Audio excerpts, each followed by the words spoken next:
దోసపిండి తీసి ఉప్పు వేసి కొంచెం వాటర్ వేసేసి కలిపేసి పక్కన పెట్టేశాను. నాకేమో ఇక్కడ స్టాండ్ లేదు కదా, కొంచెం ఇబ్బందిగా అవుతుంది ఫోన్ అది పెట్టుకోవడానికి. సెల్ఫ్లో పెట్టాను, అది కెమెరానేమో ఆగట్లేదు సరిగ్గా.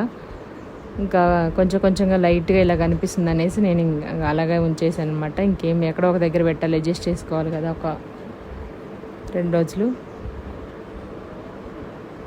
టమాటోలు మిర్చి అయితే ఉడికిపోయాయి, అవి పక్కన పెట్టి చల్లారిన తర్వాత మిక్సీ చేస్తాను.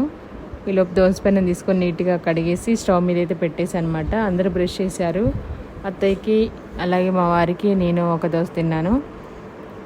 దోశలు వేసేసుకొని మేము తిన్నాము. పిల్లలైతే ఇంకా లెగలేదనమాట. వాళ్ళు లేచిన తర్వాత వాళ్ళకి వేస్తాను, ముందే వేసి ఉంచితే మెత్తగా అయిపోతాయి కదా, అందుకే మా వరకే వేసుకున్నాము. ఇంకా టీ కూడా పెట్టేశాను అనమాట ఈయనకి. దాంట్లో మా దీవెన్ బాబుకి కూడా దోశలో టీ అంటే వాడికి బాగా ఇష్టం, కొంచెం పెట్టాను.